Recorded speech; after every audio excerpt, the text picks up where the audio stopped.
મારું નામ ગોવિંદ વલ્લભભાઈ પટોડિયા, ગામ દાત્રાણા, તાલુકો મેંદરડા, જિલ્લો જુનાગઢ। અમે આજે 5:30 વાગ્યાથી ખેડૂતો આ ડીઝલની હારમાં ઉભા છે। કેરબા લઈને, ટ્રેક્ટરો લઈને, સાધન બધી ટોટલી વસ્તુ અમે લઈને આવ્યા છીએ। સમજો તમને કહો 5 વાગ્યાને હેરાન થાય છે અને અત્યારે લાઈન છે ડીઝલની 1.5 થી 2.5 કિલોમીટર લગીની। સમજો તમને કહો પણ એ છતાં અમને ડીઝલ પૂરું મળતું નથી અને આપે છે તો એ 500,000 રૂપિયાનો 500,000 રૂપિયાનું ટ્રેક્ટરમાં શું કામ કરે?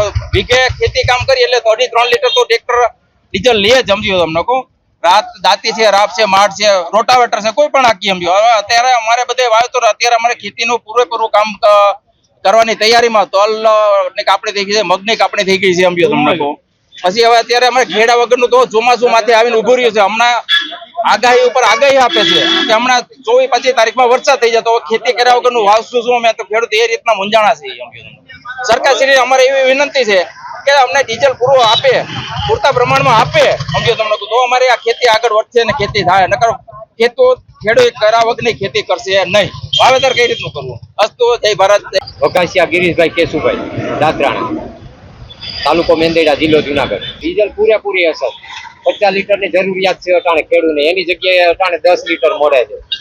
150 તો 150 બે બાજુ ટોકન આપ્યા, 300 ટોકનની વિતરણ થયું છે, 300 ટોકનનું। 200 જણા અટાણે પાછા રિટાઈન ગયા છે।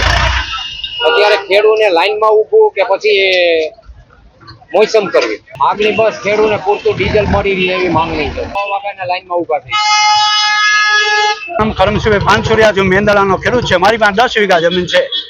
આજે અત્યારે અમે મેંદરડા જલારામ પંપે 5 વાગ્યાના લાઈનમાં ઊભા થઈ।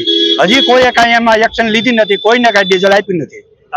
સમજાણું? ટાંકો ઠલવાઈ ગયો, એમાં બે વખત આવ્યું, 2 વખત આવી ગયું, એમાંય કોઈએ કાંઈ દીધું નથી અમારે ડીઝલ। પ્રશ્ન તો આવા ઘણાય છે, જાજા પ્રશ્નો છે। અમારા ખેડૂતને તમામ જગ્યાએ લાઈનમાં રહેવું પડે।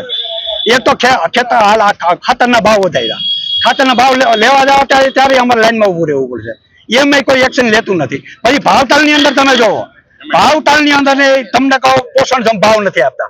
સાહેબ તો એમ કહેતા હતા જે તે સમયે ગુજરાતના નાથ હતા ત્યારે શું બોલતા હતા, કેન્દ્રનો ગુજરાતને હળવળતો અન્યાય। તો અત્યારે ક્યાં ભાઈ તમે સાહેબ ખોવાઈ ગયા છે? અત્યારે શું સાહેબે કઈ એક્શન લીધી? અટાણે ગુજરાતના જ ખેડૂતો હેરાન છે, ગુજરાતનો ખેડૂત અટાણે તમામ જગ્યાએ લાઈનમાં છે, સાહેબ ક્યાં છે? ત્યારે એમ કહેતા હતા કે કપાસનો એટલો ભાવ આવશું, અમે પોષણ ભાવ આવતું, અટાણે કપાસે એમ વયો ગયો, ઘઉં તો હાવ પાણીના ભાવે વેચાય છે। તો ક્યાં હવે કેન્દ્રમાં તમે છો તો તમે શું કરી લીધું ભાઈ?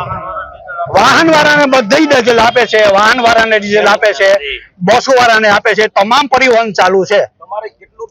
અટાણે અત્યારે અમારે 10 જ લીટર ડીઝલ આપે છે, જરૂરિયાત 50 થી 75 લીટરની જરૂર છે અત્યારે અમારે।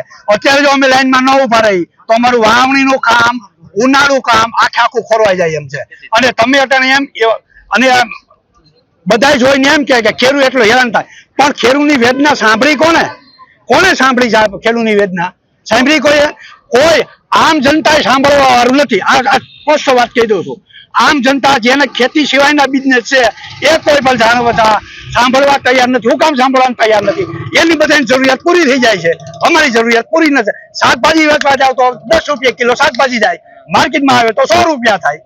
તો ખેડૂતને શું કરું? ખેડૂતને એકને જ પીસાવાનું છે, બીજી પબ્લિકને કાંઈ નથી।